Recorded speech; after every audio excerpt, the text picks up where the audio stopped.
రెండు ప్రాంతాల్లో కూడా దేవుని పరిచర్య, వాక్య పరిచర్య చేయటానికి వారి ప్రేమను బట్టి, దేవుని యొక్క ఆత్మ నడిపింపును బట్టి వారు పిలువగా వెళ్ళి పరిచర్య చేసి రావటానికి దేవుడు కృపను అనుగ్రహించాడు. దేవునికి స్తోత్రం. నాతో పాటు వచ్చిన సహోదరులు మోజెస్ గారికి, అలాగే చక్కటి గాన పరిచర్య చేయడానికి వచ్చినటువంటి దైవజనులకి కూడా ప్రభు పేరిట వందనాలు తెలియజేస్తున్నాను. మరొక తమ్ముడు, వారికి కూడా ప్రభు పేరిట వందనాలు. రాజేంద్ర గారు, వారిని ఎప్పుడు కూడా ఫేస్బుక్ లో మా ఇద్దరు చూసుకోవడమే తప్ప ఎప్పుడో అక్కడక్కడ కలిసినప్పుడు మాత్రమే చూసుకుంటాం. వారికి మరొక బ్రదర్స్, వారికి కూడా ప్రభు పేరిట వందనాలు. అందరికీ చెప్పి మాకు చెప్పకపోతే బాగోదన్నట్టుగా మీరు చూస్తున్నారు. మీకు కూడా నిండు వందనాలు, రెండంతల వందనాలు అన్నమాట మీకు. ఎందుకంటే ఈ ప్రసంగం అయిపోతే ఇంకొక ప్రసంగానికి మీరే కూర్చోవాలా. హల్లెలూయా, హల్లెలూయా. సుమారు 3 గంటల వరకు ఉంటుంది అనుకుంటా కూటం. అందుకనే మీకు 2 పర్యాయములు వందనాలు. ఎందుకంటే మీకు చాలా ఓపిక అన్నమాట. నేను దినాన్ని దేవుని వాక్యాన్ని విన్నారు. జాకబ్ గారి ద్వారా దేవుడు మాట్లాడుతూ వచ్చారు. అలాగే ఈ పగలు రాత్రి కూడా దైవజనుల నోటంట ప్రభు ఇచ్చే మాట ద్వారా దేవుడు మిమ్మల్ని దర్శించబోతూ ఉన్నాడు. అలాగునే రేపు ముగింపులో కూడా పరిశుద్ధాత్మ దేవుడు మిమ్మల్ని దర్శించబోతూ ఉన్నాడు. నమ్మిన వారు ఆమేన్ చెప్పండి. హల్లెలూయా. నిన్న పగలు మా ఏరియాలో ఒక కూటం ముగించుకొని నేరుగా నిన్నటి దినాన్ని మరలా మధ్యాహ్నానికి బయలుదేరి రాత్రి తాపేశ్వరం మండపేట దగ్గర ఒక కూటం చూసుకొని మరలా నేరుగా ఇంటికి వెళ్లకుండా మీ మొక్కలు చూడడానికే వచ్చాం అన్నమాట ఇక్కడికి. స్తోత్రం కలుగునుగా. హల్లెలూయా. ఏదేమైనప్పటికీ నీ కూడా నన్ను తెలిసిన వారు ఒకసారి చేతులు ఎత్తండి. నేను తెలుసు కదండి, తెలిసిన వారు. గడిచిన నేను వచ్చినప్పుడు ఎంతమంది ఉన్నారు ఒకసారి చేతులు ఎత్తండి. చెప్పగలుగుతున్నాయి ఏంటి? అప్పుడున్న వాళ్ళు ఇప్పుడు లేరా, ఇప్పుడున్న వాళ్ళు అప్పుడు లేరా అన్నట్టుంది. సరే, ఇప్పుడు గడిచిన సంవత్సరం నేను ఏ వర్తమానం చెప్పానో కూడా అందుకు ఒకసారి నేను చెప్తానన్న వారు చేతులు ఎత్తండి. అబ్బే ఒకటే ఎత్తారు. హల్లెలూయా. నేను వినటమే తప్ప ఇంకా మధ్యలో అమ్మ సిస్టర్ గారు praise the Lord. Hallelujah. I'm very sorry, మర్చిపోయాను. హల్లెలూయా. ఒకలేనా? ఈ మధ్యలో బోల్ ప్రసంగాలు ఉంటదిగా. హల్లెలూయా. మంచిది పిల్లరా. ఏదేమైనప్పటికీ ఇప్పుడు దేవుని వాక్యాన్ని ధ్యానించడానికి కృప కలిగినటువంటి దేవుడు సహాయం చేశారు. అందుని బట్టి ప్రభుని గణపరుస్తున్నాను. నిశ్చయముగా ఈ పూట దేవుడు మనతో మాట్లాడును గాక. ఆమేన్ చెప్పండి ఒకసారి. హల్లెలూయా, హల్లెలూయా. పరిశుద్ధ గ్రంథమైన బైబిల్లో నుండి కొన్ని మాటలు మనం ధ్యానం చేద్దాం. ఈ పూట నేను మాట్లాడేటువంటి వర్తమానం ఒక గంట పర్యాయంలో, గంట సమయమందు నేను మీతో మాట్లాడుతాను. ఈ గంటలో ఒక అద్భుతమైనటువంటి సందేశాన్ని మీకు వినిపింప చేయాలని నేను ఈ పూట సిద్ధపడి ఉన్నాను. మీరందరూ కూడా శ్రద్ధగా వినాలని దైవోత్సవుడుగా నేను మిమ్మల్ని కోరుకుంటూ ఉండే.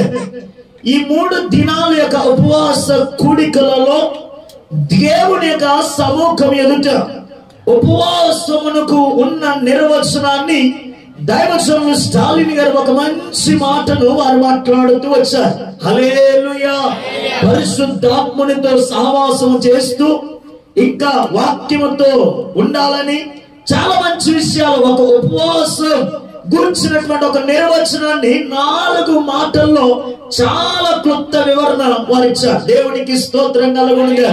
నేను ఈ పూట అంటాను, ఉపవాసం అంటే ఏదో దేవుని మందిరానికి వచ్చి గడిపి ఇంక వెళ్ళిపోతే ఆ రోజుతో నా ఉపవాసం ముగించబడింది అనుకునేటట్టుగా కాకుండా, ఉపవాస కూడికలు మన జీవితానికి ఆశీర్వాదకరముగాను, ఉపవాస కూడికలు మన జీవితానికి క్షేమము కరుగాను, ఉపవాస కూడికలు మన జీవితాల్లో ఒక దైవికమైనటువంటి కృప పొందినటువంటి దినాలుగా ఉండాలని దేవుని యొక్క లేఖనాలను, దేవుని యొక్క వాక్యమును సెలవిస్తూ ఉంటుంది. ఈ సమయంలో దైవజనులు కాకినాడలో బలమైనటువంటి పరిచర్య చేస్తున్నటువంటి అభిషక్తులు రొగేల్ గారిని వేదిక మీదకు ఆహ్వానిస్తూ ఉన్నారు. గట్టిగా దేవుని యొక్క నామ ఘనత వరకు చప్పట్లు కొడుతూ వారిని వేదిక మీదకు ఆహ్వానిస్తూ ఉన్నారు. దైవజనులు రొగేల్ గారు వస్తూ ఉండగా అందరూ చప్పట్లు కొడుతూ దేవుని యొక్క నామాన్ని కనపరుచుకొని వారిని వేదిక మీదకు ఆహ్వానిస్తూ ఉన్నారు.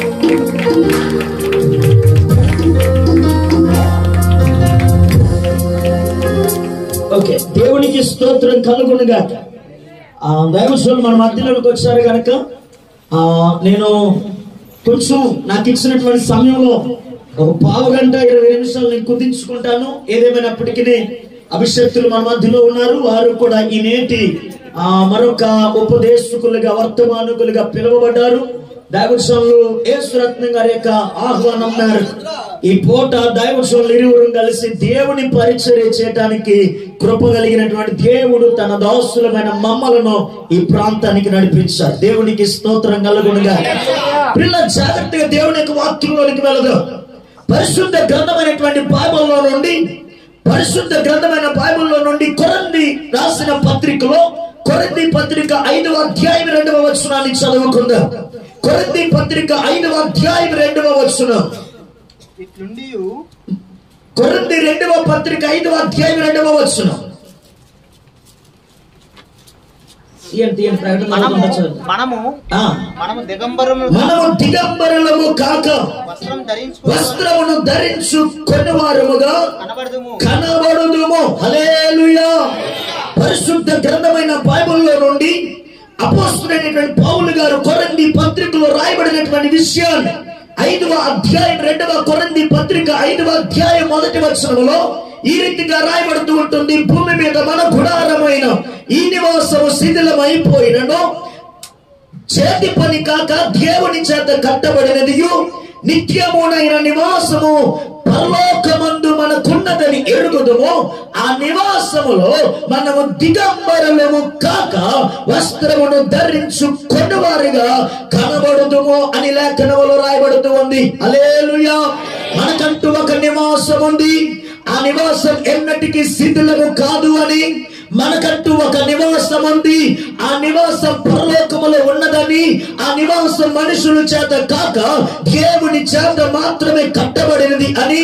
ఆ నివాసములో మనము దిగంబరులము కాక వస్త్రమును ధరించుకున్న వారిగా ఉంటామని వాక్యములో రాయబడుతూ ఉంటుంది.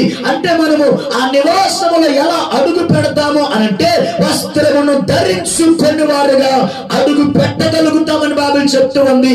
ఎందుకు ఈ మాట చెప్తున్నానంటే మనకంటూ ఒక గమ్యం, మనకంటూ ఒక గురి, మనకంటూ ఒక ప్రయాణంలో ఎక్కడికి మన ప్రయాణం అనంటే ఈ లోకములో ఆత్మీయంగా మన ప్రయాణం అంతా కూడా ఒక గమ్యానికి చేరాలి. ఏంటి ఆ గమ్యం అంటే నిత్యత్వములోనికి వెళ్ళాలి.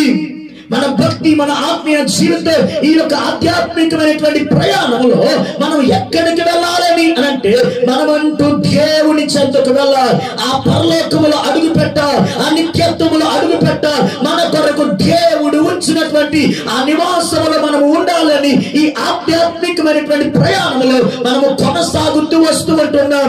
ఈ రోజు నేను అంటాను, నీ యొక్క ఆధ్యాత్మికమైనటువంటి ఈ ఆత్మీయ యాత్రలో, నీ ప్రయాణములో పరలోకములో నీవు అడుగు పెట్టాలి అనంటే, పరలోకములో నీవు ఉండాలి అనంటే నువ్వు ఎలా అడుగు పెట్టగలుగుతావనంటే నీవు దిగంబరివి కాక వస్త్రమును ధరించుకున్న వ్యక్తిగా ఉంటేనే పరలోకములో మనం అడుగు పెట్టగలుగుతాము. హల్లెలూయా, హల్లెలూయా. అంటే దిగంబరికి పరలోకములో అర్హత లేదు. దిగంబరుడిగా ఉన్నవాడు పరలోకములో ఏ మాత్రము కూడా నిలవబడలేడు, అడుగు పెట్టలేడు. ఎందుకనంటే వస్త్రము కలిగిన వాడు మాత్రమే పరలోకములో అడుగు పెట్టగలుగుతూ ఉంటాడు. దేవునికి స్తోత్రం కలుగునుగాక. ఒకసారి ప్రకటన గ్రంథం 16వ అధ్యాయం 16వ వచనం దగ్గరికి రండి. ప్రకటన గ్రంథం 16వ అధ్యాయం 16వ వచనములో రాయబడినటువంటి మాట మనము చదువుకుందాం. ఇదిగో నేను దొంగ వలె వచ్చుచున్నాను, తాను దిగంబరుడుగా సంచరించుచున్నందున జనులు తన దిశములను చూతురేమో అని వెలుకుగా ఉండి తన వస్త్రమును కాపాడుకొనివాడు ధన్యుడు అని రాయబడుతూ ఉంటుంది. హల్లెలూయా. దేవాది దేవుడు యేసుక్రీస్తు ప్రభువు పెండ్లి కుమారుడుగా ఒక దినాన్ని మధ్యాకాశానికి వేవేల దూతల సమూహముతో ఆయన రాబోతూ ఉన్నప్పుడు ఇప్పుడు ఆయన కోరుకుంటున్న మాట ఏదో తెలుసా? ఇదిగో మీరందరూ కూడా దిగంబరులు కాక నేను దొంగ వలె వస్తున్నప్పుడు మీరు వస్త్రమును ధరించుకున్న వారుగా, వస్త్రమును కాపాడుకున్న వారుగా ఉండండి. దేవుని లేఖనాలు సెలవిస్తూ ఉంటున్నాయి. హల్లెలూయా. యేసుక్రీస్తు ప్రభు ఎలా రాబోతున్నాడంట? ఆయన దొంగ వలె రాబోతూ ఉన్నాడు. ఆయన ఎప్పుడైనా మీ ఇంటికి దొంగ నీకు చెప్పొచ్చాడంటే ఎక్కడికి, ఏ ప్రాంతానికి, ఏ ఇంటికి, ఏ గ్రామానికి, ఏ పట్టణానికి ఒక దొంగ ముందుగా చెప్పి వెళ్ళాడు. ఒక దొంగ రహస్యముగా వస్తాడు, వాడు పని చేసుకొని వెళ్ళిపోతాడు. అలాగనే దేవుని యొక్క వాక్యం ఎలా సెలవిస్తూ ఉంది, దేవాది దేవుని యొక్క రాకడ, ఆయన వచ్చేటటువంటి దినము కూడా రహస్యముగా దొంగ వలె ఆయన రాబోతూ ఉన్నాడు. దొంగ వలె రహస్యముగా ఆయన రాబోతూ ఉన్నాడు కనుక ఈ రోజు ఆయనను మనము ఎదుర్కోవాలి అంటే మనం వస్త్రమును ధరించుకున్న వారమై ఉండాలి. ఇదిగో దిగంబరులము కాకూడదు.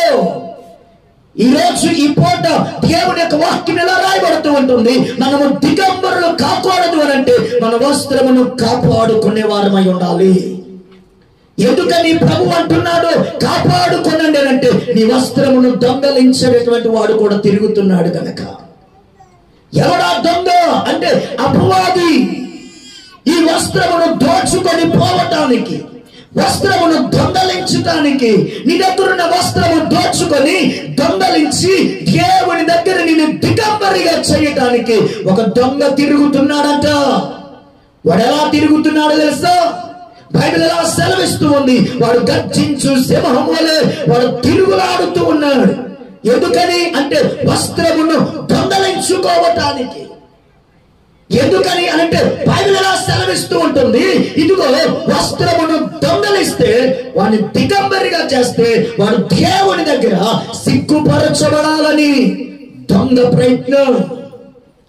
ఈరోజు వస్త్రమును ధరించుకున్న బిడ్డలారా, నీ వస్త్రం దొంగలించబడకూడదు. వస్త్రమును ధరించుకొని ఆధ్యాత్మికమైనటువంటి ప్రయాణములో, నీ యాత్రలో ముందుకు వెళుతున్నటువంటి సంగమా, నీ వస్త్రం ఎప్పటికీ ఎన్నటికీ దొంగలించబడకుండా నీ వస్త్రమును కాపాడుకోవాలి. జకర్యా 3వ అధ్యాయం 2వ వచనం దగ్గరికి రండి. 2-3 వచనాలు చదువుకుందాం. జకర్యా గ్రంథం 3వ అధ్యాయం 2వ వచనం దగ్గరికి వస్తే, సాతాను యెహోవా నిన్ను గద్దించును, యెరూషలేమును కోరుకును, యెహోవా నిన్ను గద్దించును, ఇతడు అగ్నిలో నుండి తీసిన కొరిమి వలె ఉన్నాడు కదా అని యెహోవా దూత సాతానుతో అనండి. సాతాను దేవుని యొక్క దూత ద్వారా హెచ్చరించబడుతూ గద్దించబడుతున్నవాడు.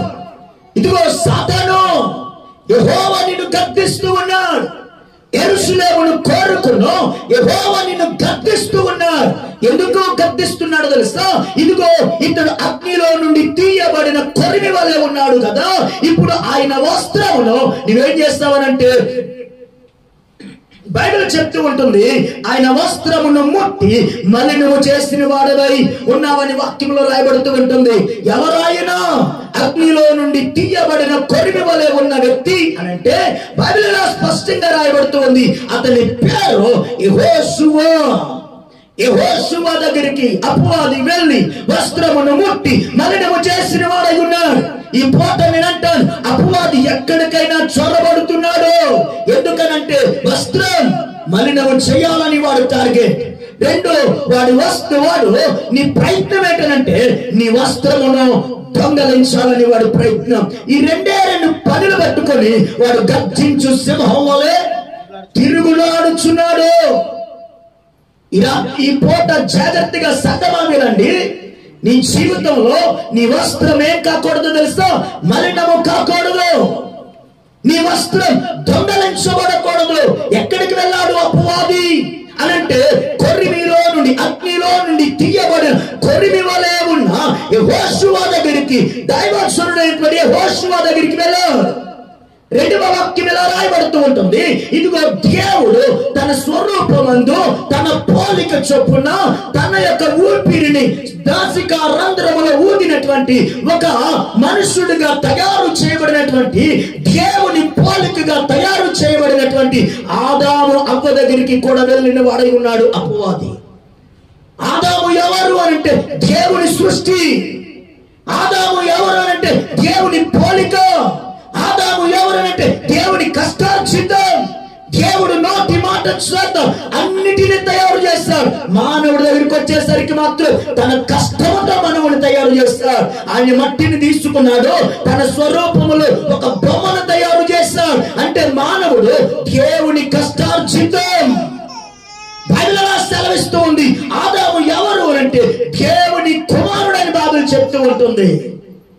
ఇప్పుడు ఆదామును అవ్వను దేవుడు తయారు చేసి ఏదెనులో ఉంచబడిన తర్వాత దేవుడు ప్రతి చల్లపూట సమయమందు ఆదాము దగ్గరికి అవ్వ దగ్గరికి వచ్చి మాట్లాడి ముచ్చటించుకొని వెళ్ళే ప్రతి పర్యాయము జరుగుతూ ఉంది. ఇలా ఒక సమయమందు కూడా దేవుడు వచ్చాడు. వచ్చినటువంటి సమయానికి ప్రతి పర్యాయం అవ్వమ్మ కూడా దేవుడు పిలవకుండానే దేవుడి దగ్గర వాలిపోయేవారు. కానీ ఒక సమయమందు మాత్రం ఆదాము అవ్వ రాలేదు. దేవుడు చూస్తున్నాడు.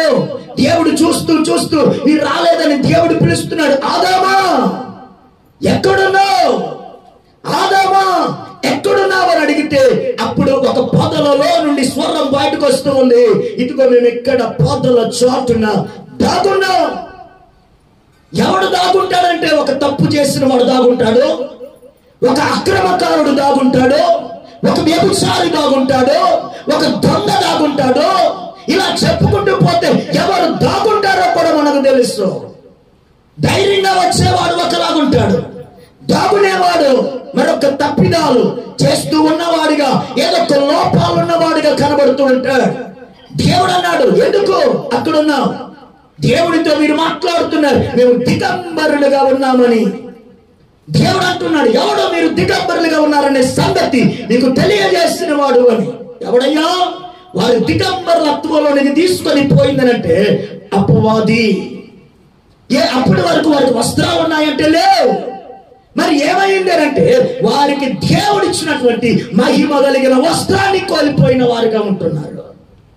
ఈ పూట జాగ్రత్తగా సంగమా, దేవుడు నీకు ధరింపజేసే వస్త్రం, దేవుడు నీకు ఇచ్చినటువంటి వస్త్రం అపవాది దొంగలించడానికి వాడు దొంగగా వాడు తిరుగులాడుతూ వస్తూ ఉన్నాడు.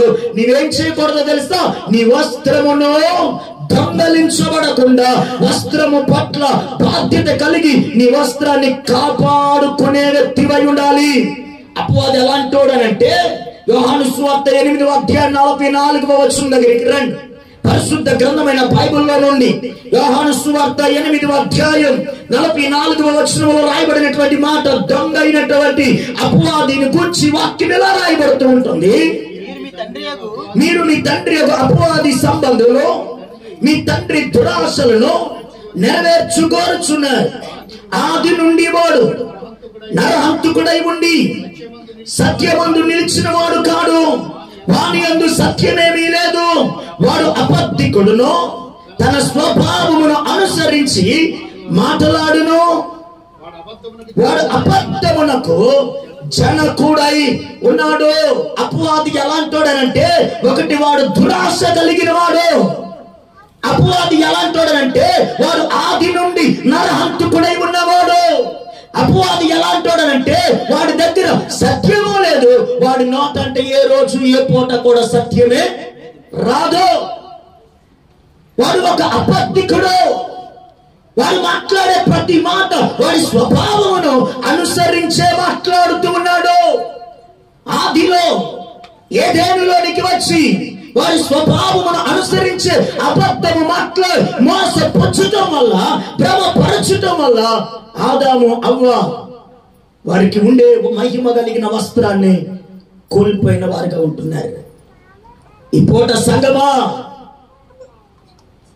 అపవాది అయిన వాడు మీ దగ్గరికి వచ్చి మిమ్మల్ని భ్రమలోనికి తీసుకొని వెళ్ళి మాటల ద్వారా వాడి యొక్క ఆ మనస్సును బట్టి, వాడు అనుసరించినటువంటి విధానాన్ని బట్టి, నిన్ను భ్రమపరిచినటువంటి విధానాన్ని బట్టి, ఒకవేళ నిన్ను ఇదిగో అపవాది ఉచ్చులోనికి తీసుకొని వెళ్ళిపోవటానికి పలు ప్రయత్నాలు కానీ చేస్తూ ఉన్నాడేమో.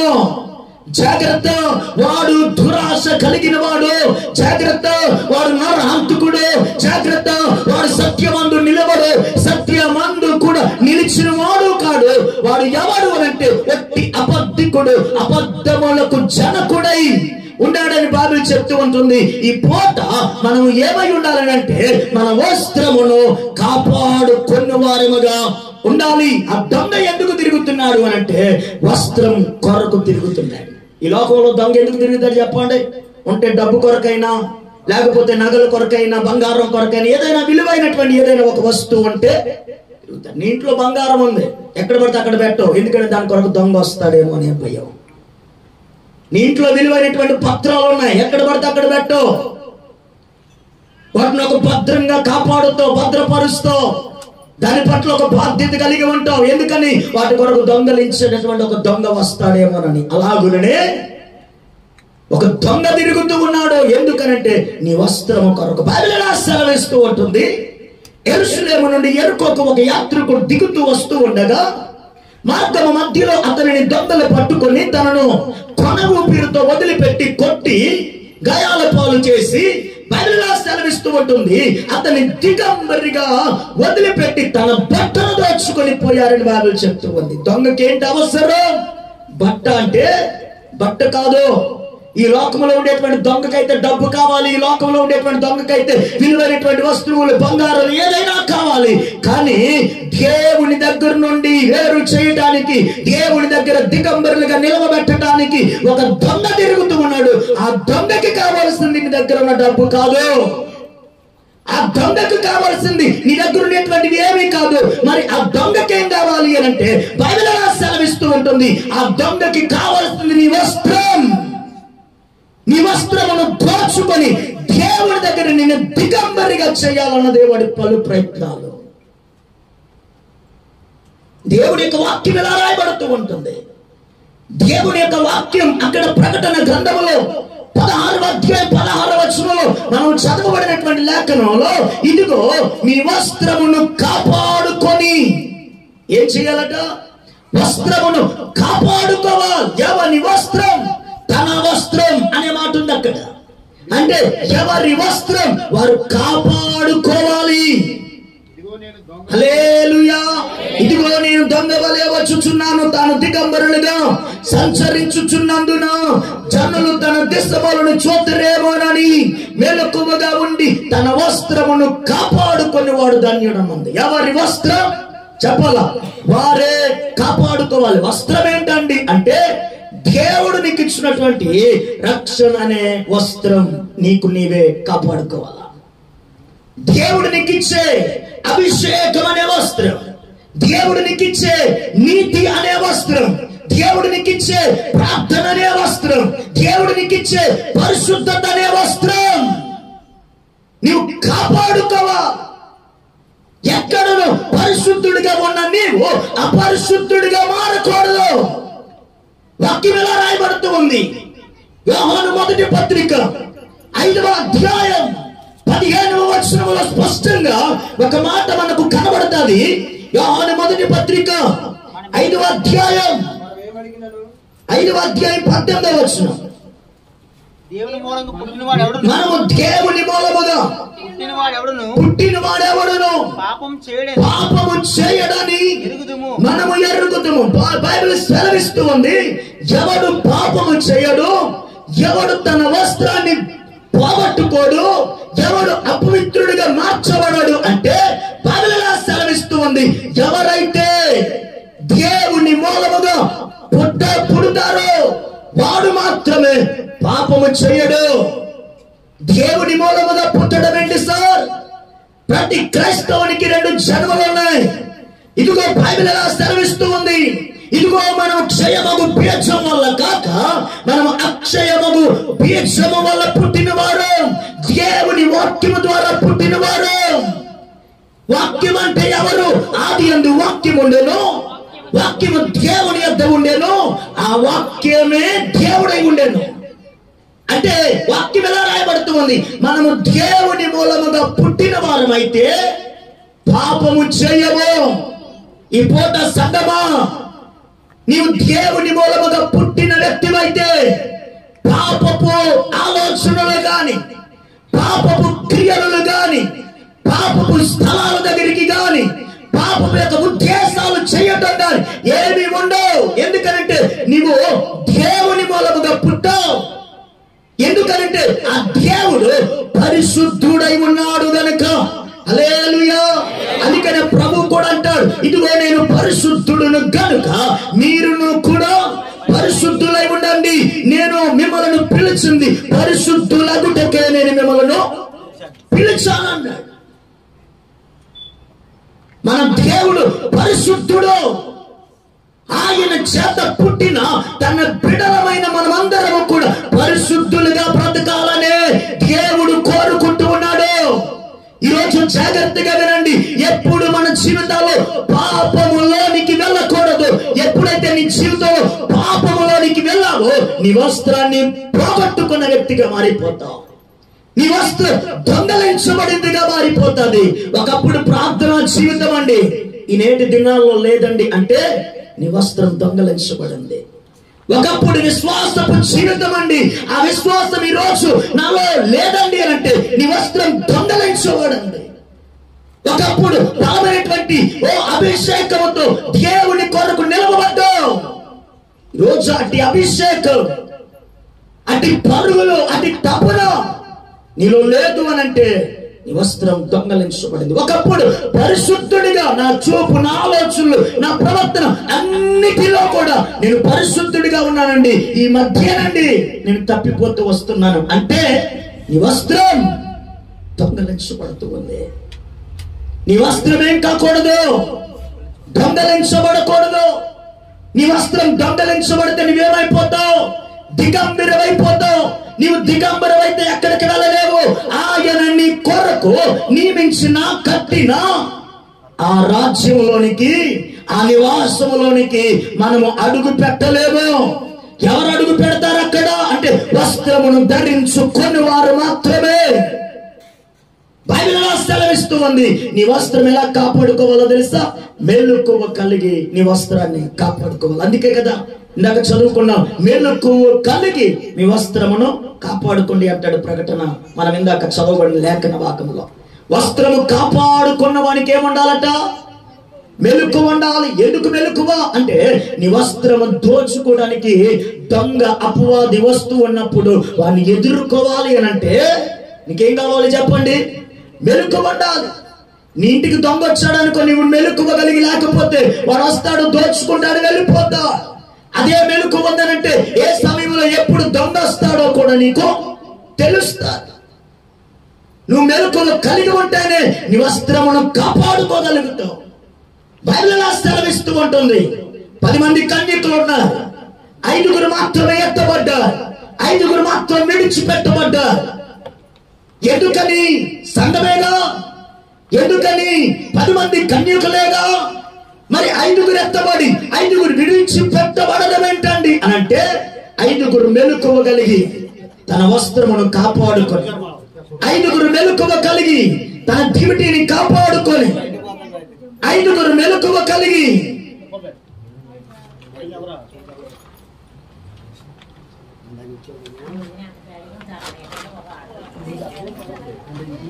అయిపోయింది. ఇంకో ఓకే. స్తోత్రం కలుగును గాక. హల్లెలూయా, హల్లెలూయా. బైబిల్ సెలవిస్తూ 5 మెలకువ కలిగిన వారు ఏం చేశారనంటే దివిటీలో నూనెను చూసుకుంటూ వచ్చారు. సిద్ధలో నూనెను దివిటి వెలుగుతుందో లేదో చూసుకుంటూ వచ్చారు. కడబోర శబ్దం వరకు మెలకువ కలిగి ఉన్నారు. ఈ పూట నేనంటాను, మెలకువ లేని వారు విడిచిపెట్టబడ్డారు. మెలకువ కలిగి దివిటిని చూసుకుంటూ, మెలకువ కలిగి సిద్ధుల్లో నూనెను చూసుకుంటూ వచ్చిన వారు, మెలకువ కలిగి కడబోర శబ్దాన్ని వినిన వారు మాత్రమే ఎత్తబడిన వారై ఉన్నారు. ఈ పూట నీవు మెలకువ కలిగి నీ వస్త్రాన్ని కూడా నీవు కాపాడుకోగలిగితే నీవు కూడా ఆయన వచ్చు సమయంలో నీవు ఆయనతో పాటు కూడా కొనిపోబడిన వ్యక్తిగా మారుతావని బైబిల్ చెప్తూ ఉంది. హల్లెలూయా, హల్లెలూయా. అందుకని యేసు ప్రభు కూడా అంటాడు, గెత్సెమనే తోటలో శిష్యులు అందరూ కూడా ప్రార్థనకని వెళ్ళినప్పుడు యేసు ప్రభుతో పాటు యేసు ప్రభు ఒక గంట ఒక గడియ తండ్రితో మాట్లాడి వస్తానని చెప్పినప్పుడు ఆ గంట వచ్చేసరికి వీళ్ళు నిద్రపోతున్నారట. ప్రభు చెప్పాడు, ఏంటి నిద్రపోతున్నారని. మళ్ళా 2వ మారు మరలా వచ్చాడు, ప్రార్థన చేయండి అని చెప్పి మరలా తండ్రితో మాట్లాడడానికి వెళ్ళి వచ్చి ప్రభు చెప్పాడు, మరలా నిద్రపోతే ఒక గడియ మెలకువగా ఉండలేరా అన్నాడు. మరలా వెళ్ళొచ్చేసరికి మరలా నిద్రపోతుంటప్పుడు ప్రభు అన్నారు, మీరు శోధనలోనికి ప్రవేశింపకుండానట్లు మెలకువ కలిగి ఉండండి. మీరు శోధనలోనికి ప్రవేశింపకుండానట్లు. సంగమా, ప్రభు యొక్క రాకడ వచ్చిన తర్వాత ఈ లోకంలో 7 ఏళ్ల శ్రమల కాలంలో, ఆ శోధనలో, భయంకరమైనటువంటి పరిస్థితుల్లోనికి నువ్వు వెళ్లకుండా ఉండాలి అని అంటే నీవు కూడా మెలకువ కలిగి నీ వస్త్రాన్ని కాపాడుకోవాలా. హల్లెలూయా. అందుకని వాక్యం ఇలా రాయబడుతూ ఉంటుంది, మెలకువ కలిగి మీ వస్త్రమును కాపాడుకోవాలి. మెలకువ ఎందుకు అంటే దొంగ తిరుగుతున్నాడు. దొంగ నీ వస్త్రము కొరకు తిరుగుతున్నాడు. ఆ వస్త్రము దొంగలించబడకుండా ఉండాలి అంటే దొంగ ఉచ్చులోనికి వెళ్ళిపోకుండా, దొంగ నీ వస్త్రము దోచుకొని పోకుండా ఉండాలనంటే నీకేం కావాలి చెప్పండి? మెలకువ కావాలి. మెలకువ కావాలి. ఎప్పుడు ప్రతిరోజు కూడా నీవు దేవుడి దగ్గర మొరపెట్టేటప్పుడు నీ వస్త్రము కాపాడుకున్నావో, నీ వస్త్రము దొంగలించబడిందో, నీ వస్త్రము కలిగి ఉన్నావో లేదో ప్రతి పర్యాయం సరి చేసుకుంటూ రావాలి. హల్లెలూయా. వాక్యం ఇలా రాయబడుతూ ఉంటుంది, ఎవరైతే తన వస్త్రమును కాపాడుకుంటారో వారు మాత్రమే, బైబిల్ చెప్తూ ఉంది, ధన్యుడు అనే మాట అక్కడ ప్రస్తావించని వాక్యంలో రాయబడుతూ ఉంది. హల్లెలూయా. ఎవరైతే వస్త్రమును కాపాడుకుంటారో వారే ధన్యులు అని వాక్యంలో రాయబడుతూ ఉంది. ధన్యులు అనే మాటకు అర్థం బైబిల్ గ్రంథంలో చాలా మందిని ధన్యులు అనే మాట వాడుతూ వచ్చారు. ఆయన మందిరములో నివసించువారు ధన్యులు అన్నాడు. ఇంకా ఆయన కొరకు నిందను, హింసను, అవమానాలను, జనులను మిమ్మల్ని హింసించి నిందించి మీ మీద చెడ్డ మాటలు పలుకున్నప్పుడల్లా మీరు ధన్యులు అన్నాడు. ఇలా చెప్పుకుంటూ పోతే బైబిల్ గ్రంథంలో చాలా పర్యాయములు ధన్యులు అనే మాట వాడుతూ వచ్చారు. ధన్యులు అనంటే ఎవరిని ధన్యులుగా అంటారంటే తండ్రి చేత, దేవుని చేత ఎవరైతే ఆశీర్వదించబడతారో వారిని మాత్రమే ధన్యులుగా ప్రభు పిలుస్తూ ఉన్నాడు. హల్లెలూయా. జాగ్రత్తగా మీరు వినాలి ఈ పూట ఈ మాటను. మనము తండ్రి చేత ఆశీర్వదించబడిన ధన్యులుగా మార్చబడాలంటే ఎప్పుడు అంటే మన వస్త్రం మనము కాపాడుకున్నప్పుడు. ఇప్పుడు ఈ ధన్యులుగా ఉన్న వారికి, దేవుని చేత ఆశీర్వదించబడిన వారికి బైబిల్ ఎలా సెలవిస్తూ ఉంటుంది? ఎక్కడ చోటు ఉంటుందో తెలుసా? నిత్యత్వములో, పరలోకములో చోటు ఉంటుంది. బైబిల్ ఎలా సెలవిస్తూ ఉంది? యేసుక్రీస్తు ప్రభువారు ఆయన తన మహిమ కలిగిన సింహాసనం మీద ఆయన కూర్చున్నప్పుడు, ప్రజలందరూ ఆయన ఎదుట పోగు చేయబడినప్పుడు, గొల్లవాడు తన మందలో నుండి గొర్రెలను, మేకలను వేరుపరిచినప్పుడు, ఇదిగో గొర్రెలుగా ఉండినటువంటి గుంపును కుడివైపున, మేకలుగా ఉండేటువంటి గుంపును ఎడమ వైపున ఉంచినప్పుడు, ఇప్పుడు కుడివైపు ఉండేటువంటి ఆ గుంపుతో ప్రభు చెప్తూ ఉన్నాడు, నా తండ్రి చేత ఆశీర్వదించబడిన వారులారా, లోకము పుట్టినది మొదలుకొని నీ కొరకు సిద్ధపరిచిన రాజ్యమును చెప్పాలా స్వతంత్రించుకొనండి అని కుడివైపున ఉన్న వస్త్రమును ధరించుకున్న తండ్రి చేత ఆశీర్వదించబడిన గుంపును, పరలోక రాజ్యమును స్వతంత్రించుకోమని వారికి ప్రత్యేకమైనటువంటి పిలుపునిస్తూ ఉన్నాడు ఆయన. ఎవరు పరలోకాన్ని స్వతంత్రించుకుంటారో, ఆయన రాజ్యములో అడుగు పెడతారనంటే వస్త్రమును కలిగిన వాడు మాత్రమే, వస్త్రమును కాపాడుకున్న వాడు మాత్రమే, దేవుని చేత ధన్యుడిగా ఆశీర్వదించబడిన వాడు మాత్రమే. ఈరోజు మన ఆత్మీయ ప్రయాణంలో మనం పరిగెడుతున్నప్పుడు, ప్రయాణిస్తూ ఉన్నప్పుడు, ఒక దినాన్ని క్రీస్తు యొక్క రాకడలో మనము ఎదుర్కోవాలి. ఒక దినాన్ని పరలోకములోనికి, ఆ యొక్క దేవుని దగ్గర, ఆ నివాసములో మనం అందరము ఉండాలి అంటే మనము దిగంబరులము కాకూడదు. ఏం కాకూడదు చెప్పండి? దేవుడికి ఇచ్చినటువంటి వస్త్రమును కోల్పోయేటువంటి దిగంబరిని కాకూడదు. వాక్యం ఎలా రాయబడుతూ ఉంటుంది?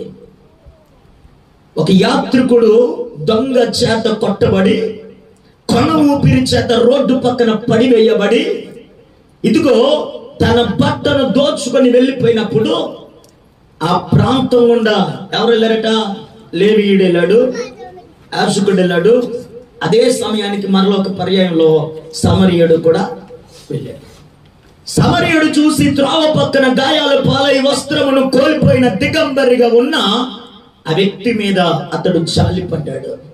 చూశాడు, గాయాలను కట్టాడు, దిగంబరిగా ఉన్న ఆయనకు వస్త్రమును తొడిగించాడు. అతన్ని తీసుకొని పోట కోలవాని యొద్దకు తీసుకుని వచ్చాడు. హల్లెలూయా. ఎక్కడికి తీసుకుని వచ్చాడట? పోట కోలవాని దగ్గరికి తీసుకుని వచ్చాడు. పోట కోలవాని చేతి చెప్తూ ఉంటున్నాడు, ఇదిగో ఈ 2 ధ్యానారములు ఉంచి నేను మరలా వస్తాను, ఇతన్ని నీవు పెంచు, ఇతనిని నీవు కాయు. ఎందుకు అంటే ఒంటరిగా ప్రయాణిస్తూ ఉన్నప్పుడు దొంగ వచ్చి వస్త్రమును దోచుకొని పోయి దిగంబరిగా మారిపోయాడు. మరలా ఒంటరిగా ప్రయాణిస్తే, ఒంటరిగా తన ప్రయాణాన్ని గాని కొనసాగిస్తే ఏదొక పర్యాయం మరలా దొంగ వచ్చి ఒంటరిగా ఉన్న వ్యక్తి మీద దాడి చేసి మరలా వస్త్రమును కోల్పోయి మరలా దిగంబరిగా మారిపోతాడేమో. ఇప్పుడు ఇతను మరలా దిగంబరి కాకుండా ఉండటానికి ఇతనిని నీ చేతికి అప్పగిస్తున్నాను. ప్రభు చెప్పాడు, నేను మరలా వస్తాను. పూట కొల్లవానితో చెప్పిన మాట అది, నేను మరలా వస్తాను. ఈ పూట సంగమా త్రోవ పక్కన గాయాలు పాలై దిగంబరులుగా పాపపు ఊబిలో దేవుడు ఇచ్చినటువంటి వస్త్రాన్ని కోల్పోయినటువంటి వ్యక్తులుగా మనం ఉన్నప్పుడు మనం చూసి దాటిపోయేవారు చాలా మంది ఉండొచ్చు. ఒక ఆయన మాత్రమే మనల్ని చూసి మన కొరకు నిలిచిపోయిన వాడు ఆయన మన మీద జాలిపడి మనల్ని చేరదీసి దిగంబరులుగా ఉన్న, సిగ్గుగా ఉన్న, అవమానపరచబడిన వారిగా ఉన్న మనకు ఆయన ఘనతనిచ్చి గౌరవాన్నిచ్చి మనకు వస్త్రమును ధరింపజేసి మనలను మరలా ఒంటరి వారిగా వదిలిపెట్టకుండా పూట కోళ్ళవాడి దగ్గరికి తీసుకొని వెళ్ళి పూట కోళ్ళవాడి చేతిలోనికి అప్పగించి మరణాలను పెంచమని ఆయన 2 ధ్యానారములను అప్పగించి ఆయన చెప్పాడు, మరలా నేను వస్తాను అని చెప్పాడు. అప్పటి వరకు ఎవరి చేతికి అప్పగించాడో తెలుసా? పూట కోళ్ళవాడి చేతిలో ఆ వ్యక్తి ఉండాలా. ఎవరండి ఈ పూట కోళ్ళవాడు? ఎవరండి ఈ సమరయుడు అనంటే, సమరయుడు యేసుక్రీస్తు ప్రభుకి సాదృశ్యం అని బైబిల్ చెప్తూ ఉంది. పూట కొల్లవాడు దైవజనుడికి సాదృశ్యం అని బైబిల్ చెప్తూ ఉంది. 2 ధ్యానారములు పాత నిబంధన కొత్త నిబంధనకు సాదృశ్యంగా మనము ధ్యానం చేస్తూ ఉంటున్నాం. క్రీస్తు రాకడ పర్యంతరం వరకు మనం వస్త్రాన్ని కోల్పోకుండా, మనము దిగంబరులము కాకుండా, మరలా దొంగల చేతుల్లోనికి వెళ్ళిపోకుండా, మనకు భద్రంగా, మనకు ధైర్యముగా ఎప్పటికప్పుడు మెలకువలోనికి నడిపించేది ఏమిటనంటే దైవ వాక్కు మాత్రమే. దైవ వాక్కును మనకు బోధించడానికి ఆ దైవ వాక్కును ఎవరి చేతికి అప్పగించాడో, దైవ వాక్యము ద్వారా మనల్ని పెంచమని మనలను ఎవరి చేతిలోనికి అప్పగించాడనంటే మన దైవజనుడికి అప్పగించాడు. హల్లెలూయా. బైబిల్ ఎలా సెలవిస్తూ ఉంటుంది? రండి దేవుని వాక్యములో ఎబ్రీ పత్రిక 13వ అధ్యాయం, నేను ముగింపులోకి వస్తూ ఉంటున్నాను. ఎబ్రీ పత్రిక 13వ అధ్యాయం 17వ వచనం దగ్గరికి రండి. మీ పైన ఉన్న నాయకులు లెక్క ఒప్ప చెప్పవలసిన వారి వలె మీ ఆత్మలను కాయుచున్నారు. వారు దుఃఖముతో ఆ పని చేయక, వారు దుఃఖముతో ఆ పని చేస్తే అది మీకు నిష్ప్రయోజనము గనుక వారు దుఃఖముతో కాక ఆనందముతో చేయునట్లు వారి మాట విని వారికి లోబడి ఉండండి. హల్లెలూయా. ఎవరయ్యా మనలను కాచేది? ఎవరయ్యా మనలను ఒకని పోట కోలవాని చేతికి దేవుడు మనలను అప్పగించేది అని అంటే నీ దైవజనుడికి. బైబిల్ సెలవిస్తూ ఉంది, మీ పైన ఉన్న నాయకులు మీ ఆత్మల విషయమై ఒక దినాన్ని లెక్క ఒప్ప చెప్పవలసిన వారికి ఉన్నారు. సంగమా, మీ అందరి విషయంలో మీ పైన ఉన్న నాయకుడిగా ఉన్న పూట కోళ్ళవాడిగా ఉన్న వాక్యం అనేటువంటి ఆహారముతో పెంచుతున్న, మిమ్మల్ని ఎప్పటికప్పుడు మెలకువలోనికి నడిపిస్తున్న మీ దైవజనుడు మీ పట్ల ఒక బాధ్యత కలిగి మీ అందరి విషయంలో దేవుని దగ్గర లెక్క ఒప్ప చెప్పవలసిన వాడిగా ఉన్నాడట. అందుకనే సంఘానికి దైవజనుడు హెచ్చరిస్తాడు, బుద్ధి చెప్పుతాడు, ఖండిస్తాడు. కొంతమంది గట్టిగా మాట్లాడితే, మా పాస్టర్ గారు ఇంత గట్టిగా మాట్లాడుతున్నారని కొంతమంది కోపగించేవారు ఉంటున్నారు.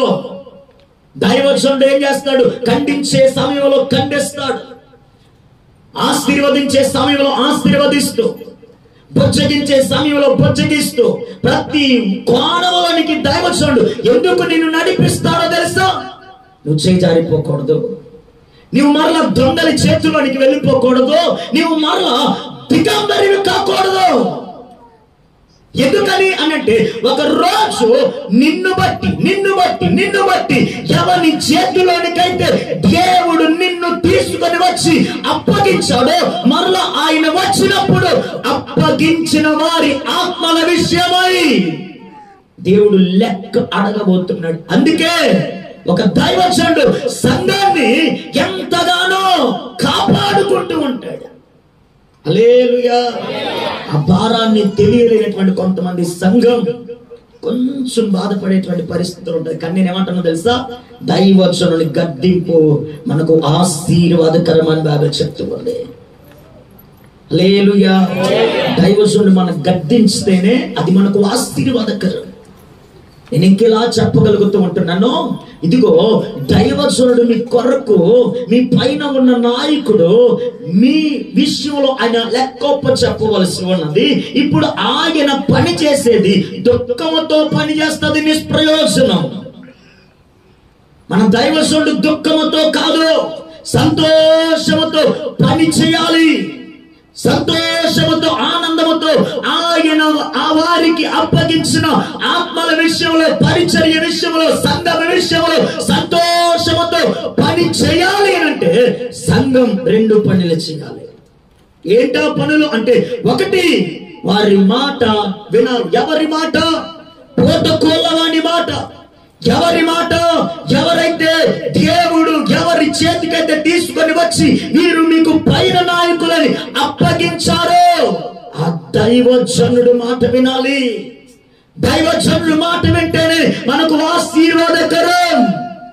బైబిల్ సెలవిస్తూ ఉంటుంది. రాజుల 2వ గ్రంథం 5వ అధ్యాయం 14వ వచనంలో, అతడు దైవజనుడు చెప్పినట్లు పోయి యోర్దానులో 7 మారులు మునగగా అతని దేహం పసిపిల్ల దేహం వలె మార్చబడింది.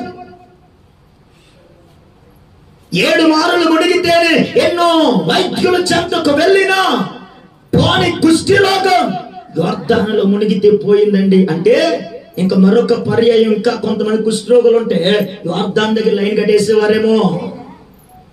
కానీ యోర్దానులో అద్భుతం కాదు ఉండేది, యోర్దానులో జిమ్మిక్కులు మ్యాజిక్లు కాదు ఉండేవి. మరి ఏంటయ్యా అని అంటే, యోర్దానులో ఆయన మునిగాడు. ఎందుకు? ఎవరు చెప్పినట్లు అనంటే, అతడు దైవజనుడు చెప్పినట్లు.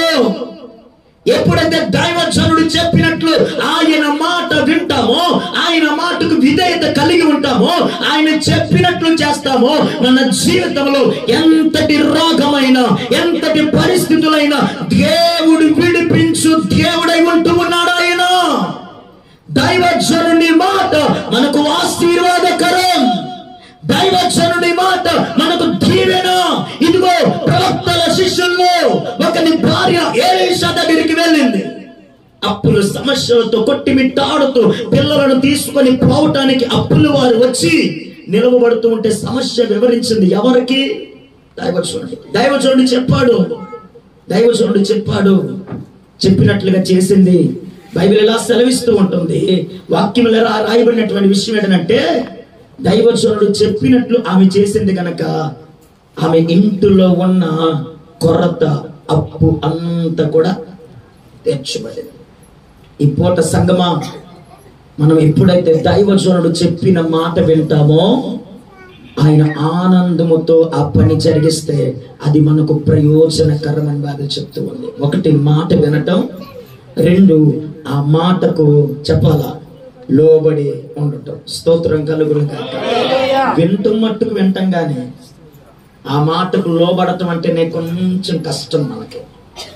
కానీ ఈ పూట నేనేమంటానో తెలుసా, మనము దైవజనుని యొక్క మాట ఎప్పుడైతే విని ఆ మాటకు లోబడతామో, మన జీవితాల్లో కృప కలిగినటువంటి దేవుడు దైవికమైనటువంటి కార్యాలను ప్రభు చేయువాడై ఉన్నాడు. ఆయన హల్లెలూయా. ఆయన మాట వింటే నీకు వచ్చే ప్రయోజనం ఏంటో తెలుసా? నీవు దొంగల చేతిలోనికి మరలా వెళ్ళవు. ఆయన మాట వింటే నీకు ప్రయోజనం ఏంటో తెలుసా? నీవు దిగంబరివి కావు. ఆయన మాట వింటే నీకు ప్రయోజనం ఏంటో తెలుసా? నీవు దేవుని దగ్గర సిగ్గుపరిచే వ్యక్తిగా నిలవబడలేవు. ఆయన మాట వింటే నువ్వు వస్త్రమును కాపాడుకుంటావు. దొంగ ఎప్పుడు తిరుగుతున్నాడో, ఎప్పుడు చొరబడుతూ ఉన్నాడో, ఎప్పుడు వస్తున్నాడో ప్రతి ఇంటి కూడా నీకు తెలుస్తూ ఉంటది. హల్లెలూయా. అందుకనే మనం వస్త్రమును కాపాడుకొని, వస్త్రమును ధరించుకొని, ఒక రోజు క్రీస్తు ప్రభు వారు మన దగ్గరికి, మన కొరకు ఆయన మధ్యాకాశానికి రాబోతున్నప్పుడు మనం వస్త్రమును కలిగిన వారమై, మెలకువ కలిగిన వారమై, మనం వస్త్రమును ధరించుకున్న వారమై ఉండి ఆయన చెంతకు వెళ్ళగలిగితే వాక్యం ఇలా రాయబడుతూ ఉంది, తండ్రి ఉండు చోట, దేవుడు ఉండు చోట నీవు నేను ఉండగలిగే కృప దేవుడు అనుగ్రహిస్తాడండి. ఎవరుంటున్నారు అక్కడ అంటే దేవాది దేవుడు. అక్కడ ఉంటే మనకేం ప్రయోజనం అంటే ఆనందం, సంతోషం. అక్కడ కన్నీళ్ళు ఉండవు, దుఃఖం ఉండదు, ఆకలి ఉండదు, దప్పిక ఉండదు, సూర్యుడు ఉండడు, చంద్రుడు ఉండడు. ఆ పట్టణం అంతటికి ప్రకాశించేది దేవుడొక్కడే, దేవుడొక్కడే. ఈ పూట సంఘముగా మన జీవితాల్లో మన వస్త్రమును కాపాడుకుంటూ నిత్యాత్మలోనికి చేరేంత వరకు మన ఆధ్యాత్మికమైనటువంటి ప్రయాణంలో ఎక్కడ దొంగ చొరబడి మన వస్త్రాన్ని దోచుకోకుండా మనం ముందుకు కొనసాగాలి అని అంటే 2 ధ్యాన రముల చేత ప్రతి సంఘములో ఉన్న ప్రతి వ్యక్తి కూడా ఎప్పటికప్పుడు మెలకువ కలిగి పోషించబడుతూ జాగ్రత్త పడుతూ ఉండాలని ఈ పూట నా వర్తమానాన్ని తెలియజేస్తూ ఉన్నాను. హల్లెలూయా, హల్లెలూయా. అందుకనే నేను ఒక్కటే చెప్పగలుగుతున్నాను, దైవజనుడు మనకు చెప్పే ప్రతి మాట మనం ఎప్పుడైతే వింటామో అది మనకు ఆశీర్వాదకరముగా నిలవబడుతుంది. అట్టి కృప దేవుడు మనకు దయచేయాలని కోరుకుంటూ ఈ నా మాటలు ముగిస్తున్నాను. యేసయ్య మనలందరినీ ఆశీర్వదించునుగాక. ఆమేన్. అందరూ మోకరించండి.